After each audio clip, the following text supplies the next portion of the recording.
receipts and lending them out, okay? In which case you would effectively get 50% reserve banking or fractional reserve banking. Only a fraction, 50% of the receipts were now backed by gold. There was no longer a 1-to-1 ratio of paper to gold. Now there could be 3 or 4 pieces of paper in circulation for every unit of gold in the vault. These bankers were no longer simply storing or warehousing gold for a fee. They were artificially inflating the money supply and loaning out these phony receipts at interest. This system became known as fractional reserve banking and was later transported to the early American colonies. It formed the root of American commercial banking and ultimately the Federal Reserve System. This is a fraudulent system. It's not allowed in any other business. If you had a grain warehouse that had loaned out the grain it was supposed to have in storage, that's considered criminal. The guy'd go to jail. But the banks are the one industry that's allowed to get away with this and to profit from it.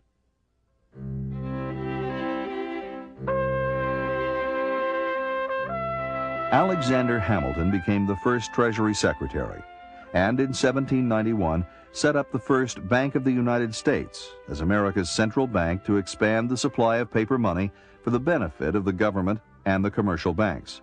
Alexander Hamilton believed in a strong central government, and he saw a central bank as one of the means by which the government could be centralized and by which its power could be expressed. Thomas Jefferson opposed this view. He saw a central bank as an undemocratic tool of the northeastern banking establishment. It was dismantled after 20 years.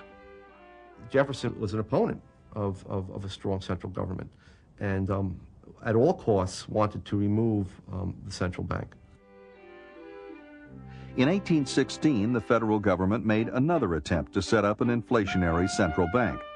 But this second Bank of the United States was denounced by President Andrew Jackson as a monster bank for benefiting a few at the expense of many. They inflated the money supply, which brought about a boom initially, that is prosperity to the country, followed by a bust. When they stopped inflating the money supply, many businesses that had depended on the low interest rates that were introduced or induced by the initial inflation went out of business. Jackson succeeded in abolishing the second central bank in 1836. But by then, speculators had set up hundreds of new private banks with little or no gold to back the notes they issued. The nation's monetary system became more stable when the United States introduced a gold standard in 1834. The dollar was worth approximately 1/20th of an ounce of gold. The gold standard was understood by the Founding Fathers, by Andrew Jackson and others, as being a money of the people. That is, it was a hard money, a money that could not be tampered with, that could not be inflated to permit government expenditures skyrocketing. But by 1862, Abraham Lincoln needed to fund his invasion of the South. So once again, the government began to print up paper money.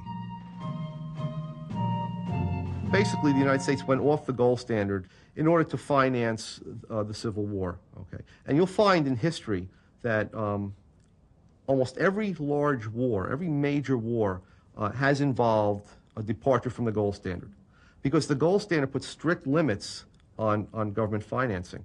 Lincoln's notes became known as greenbacks because they were printed in green ink rather than the usual black ink on the reverse side.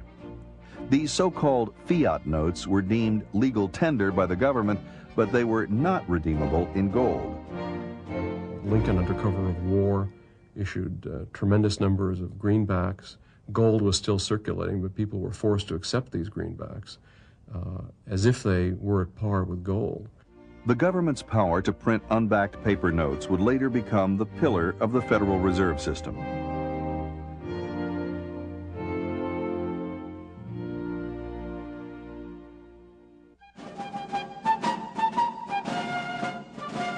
After the Civil War, the nation's monetary system became sounder when the U.S. adopted a gold standard.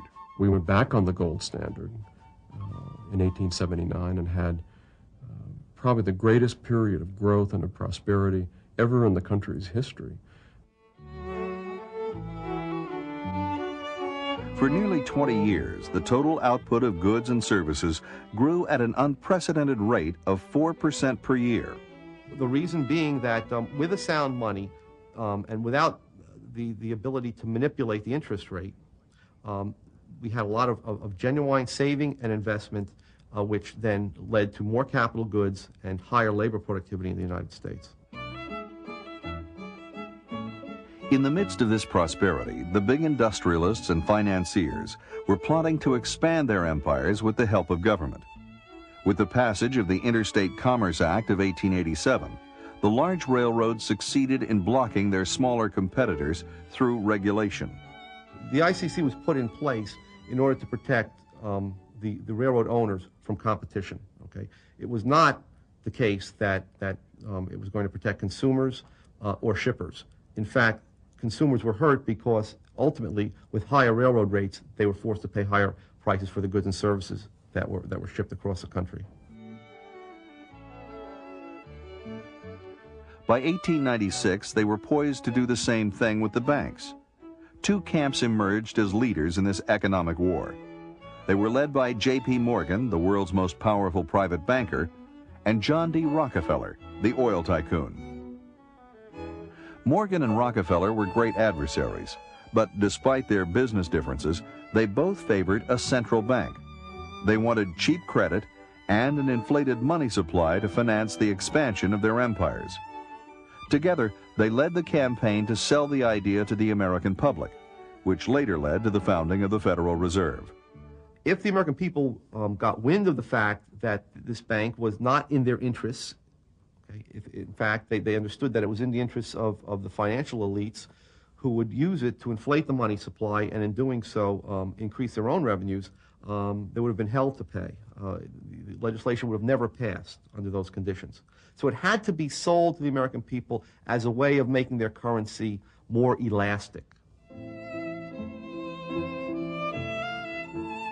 The bank reform campaign received a boost in 1907 when there was a run on some of New York's biggest banks thanks to their fractional reserves. Panic spread among depositors who got wind of the bank's insolvency and tried to withdraw their money. The Knickerbocker Trust failed, and two other institutions went to the brink of bankruptcy despite a $35 million bailout from J.P. Morgan. Wall Street swiftly adopted the fear of bank failures to sell the idea of a central bank, or lender of last resort, to the American public. And so the Federal Reserve was to be the lender of last resort in case